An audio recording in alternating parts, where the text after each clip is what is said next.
Diamlah sejenak, tarik napas perlahan, dan rasakan detak jantungmu.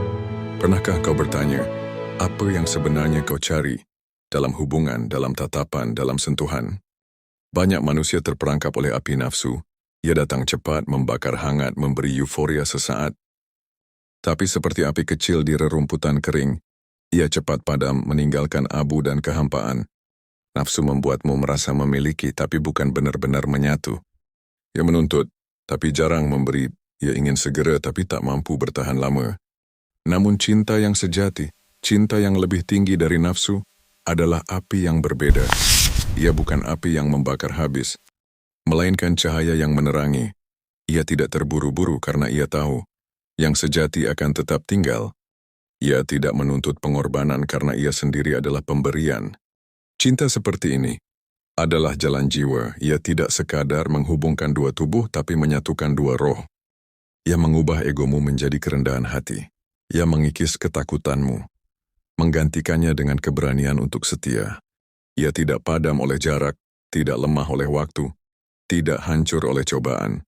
Cinta yang lebih tinggi dari nafsu adalah cinta yang mengangkatmu, membuatmu menjadi versi terbaik dari dirimu. Ia bukan sekadar rasa memiliki, tetapi rasa menyatu dengan semesta. Bukan hanya aku dan kau, tapi kita. Bersama-sama berjalan menuju cahaya. Dan saat engkau menemukan cinta seperti ini, kau akan tahu, ia bukan sekadar perasaan tetapi jalan spiritual. Ia adalah doa yang hidup, ibadah yang nyata. Ia adalah energi ilahi yang mengalir dari hati manusia langsung menuju sang sumber. Maka renungkanlah, apakah cintamu saat ini hanya nafsu yang menyamar, atau sungguh sebuah cinta yang murni, yang menyucikan, yang membawamu pulang pada dirimu sendiri?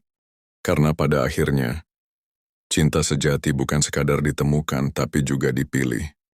Dan hanya mereka yang berani melewati godaan nafsu, yang akan merasakan keindahan cinta yang sesungguhnya.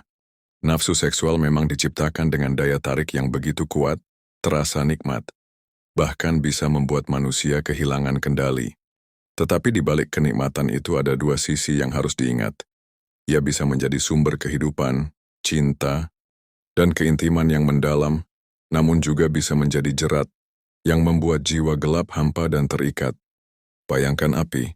Api bisa menghangatkan tubuh, memberi cahaya, dan bahkan memasak makanan.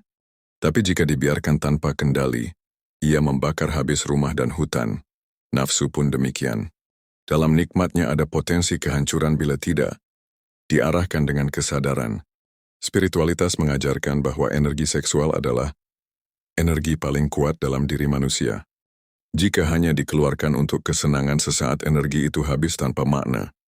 Tapi jika diarahkan dengan cinta, kesetiaan, dan kesadaran, energi itu bisa menjadi kekuatan, penyembuhan, sumber kreativitas, bahkan jalan menuju kebangkitan jiwa.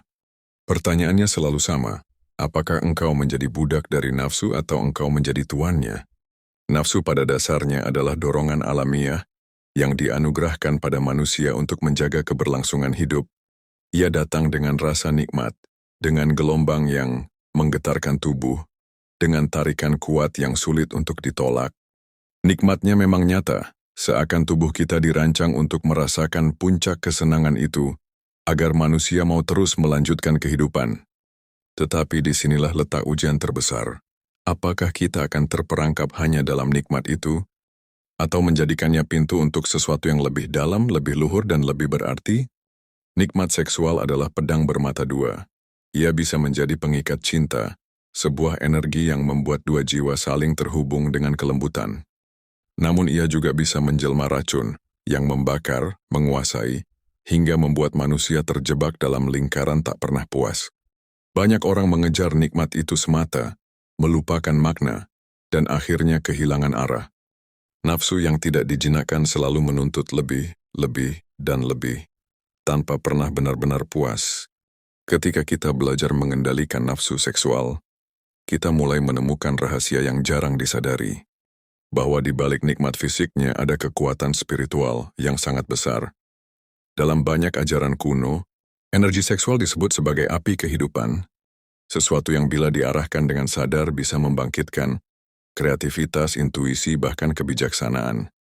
Bukan berarti menolak nikmat itu, tetapi memanfaatkannya, menjadikannya kendaraan bukan belenggu. Jika engkau hanya mengejar tubuh, maka engkau hanya akan mendapatkan rasa lapar yang terus berulang. Namun jika engkau menyatukan tubuh dengan hati, maka nikmat itu akan berlipat ganda. Bukan hanya di tubuhmu, tapi juga di jiwamu. Seksual yang hanya nafsu akan cepat padam, tetapi seksual yang dilandasi cinta akan meninggalkan. Kehangatan yang lama tinggal.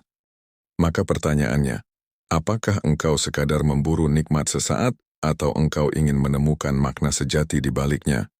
Nafsu seksual memang nikmat.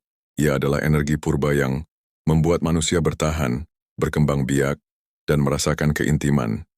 Namun jika dibiarkan liar, ia bisa menjadi candu yang mengikat, membuat jiwa terjerumus dalam bayang-bayang gelap keinginan tanpa akhir. Tetapi jika engkau berhenti sejenak dan melihat lebih dalam, engkau akan sadar, nafsu bukan musuh. Nafsu adalah bahan mentah. Sama seperti api, ia bisa membakar atau menghangatkan. Ia bisa menghancurkan atau justru memberi kehidupan. Disinilah letak kebijaksanaan. Nafsu bukan untuk dipadamkan total, tetapi untuk ditransformasikan. Para bijak menyebutnya sublimasi, mengubah energi rendah menjadi energi tinggi. Dari dorongan tubuh menjadi dorongan jiwa. Dari sekadar ingin memiliki menjadi ingin memberi. Dari nafsu yang mengikat, menjadi cinta yang membebaskan. Bayangkan energi seksual sebagai air deras. Bila engkau menahannya, ia bisa meluap dan merusak. Bila engkau biarkan mengalir tanpa arah, ia akan sia-sia, menghilang ke tanah. Namun bila engkau buatkan saluran, bendungan dan turbin, arus itu akan menjadi cahaya, listrik, energi yang bermanfaat. Begitu pula nafsu dalam dirimu. Jangan ditolak, jangan dimusuhi, tapi arahkan. Tarik napas dalam. Biarkan ia naik dari pusar ke dada, dari dada ke kepala, dan akhirnya ke hati. Rasakan getarannya berubah menjadi kelembutan, rasa kasih dan keheningan. Inilah yang disebut para pencari jalan, mengubah nafsu menjadi cahaya. Ia tidak lagi sekadar ingin menyentuh tubuh, tapi ingin merangkul jiwa. Ia tidak lagi sekadar mengejar nikmat sesaat, tapi memberi kekuatan abadi. Nafsu yang sudah menjadi cahaya tidak lagi membuatmu hampa. Setelah terpuaskan, ia justru membuatmu penuh, damai dan jernih. Dari sana lahirlah kasih yang sejati, cinta yang tak bergantung pada tubuh melainkan bersumber dari jiwa. Ada beberapa cara praktis dalam keseharian. Pertama, mulai dengan keheningan tubuh. Nafsu paling cepat menguasai ketika tubuh lelah, pikiran kacau dan jiwa kosong. Maka setiap pagi, sebelum menyentuh layar ponsel atau berlari ke rutinitas, duduklah sebentar, tarik napas panjang. Rasakan tubuhmu. Rasakan energi dalam dirimu yang bukan untuk melawan tapi untuk menyadari. Dengan kesadaran sederhana itu, api nafsu mulai tunduk. Kedua, jangan biarkan imajinasi liar tanpa arah. Nafsu hidup dari gambar dan bayangan yang kita pelihara di kepala. Maka latih imajinasi untuk dipenuhi oleh hal-hal yang membangkitkan keindahan, bukan sekadar keserakahan. Alihkan pandangan dari yang merangsang insting rendah, menuju yang mengangkat jiwa. Seni, alam, doa, musik, atau bahkan sekadar tatapan matahari pagi. Ketiga, transformasikan energi tubuh melalui gerak. Olahraga, latihan pernapasan, yoga, atau sekadar berjalan cepat bisa mengalirkan energi nafsu agar tidak menumpuk jadi beban. Energi yang terjebak akan mencari pelampiasan instan. Energi yang dialirkan menjadi kekuatan vital. Banyak orang tidak sadar saat tubuh aktif dan sehat, dorongan nafsu tidak lagi menjadi jerat melainkan bahan bakar untuk semangat hidup. Keempat, belajar mengubah hasrat menjadi karya. Saat dorongan itu muncul, jangan buru-buru menekannya atau menyalurkannya pada pelampiasan yang sia-sia. Alihkan pada sesuatu yang bernilai, menulis, menggambar, bekerja, mencipta. Orang yang sibuk pada hal-hal berguna, jarang sekali diperbudak oleh hal-hal hina. Nafsu bisa menjadi bensin, tapi arahkan ia untuk menyalakan lampu, bukan membakar rumah. Kelima, jaga kesucian pandangan. Bukan berarti memalingkan wajah dari dunia, tapi melihat dengan cara baru. Pandang orang lain bukan sebagai objek pemuas, tapi sebagai jiwa yang sedang mencari jalannya, sama seperti dirimu. Dengan cara ini, tatapanmu berubah dari rakus menjadi doa, dari menghisap menjadi memberi. Keenam, ritual tidur dan bangun. Saat bangun, latih hati untuk bersyukur. Dua momen ini, sebelum tidur dan saat bangun, adalah pintu di mana energi nafsu paling mudah menyusup. Isi pintu itu dengan kesadaran. Ketujuh, jujurlah pada dirimu sendiri. Setiap kali gagal, jangan tenggelam dalam rasa bersalah berlebihan. Jangan pula memberi alasan untuk terus jatuh. Jika semua ini dilakukan terus-menerus, perlahan api nafsu yang tadinya liar akan berubah jadi cahaya. Ia bukan lagi candu yang melemahkan, melainkan bara yang menghangatkan.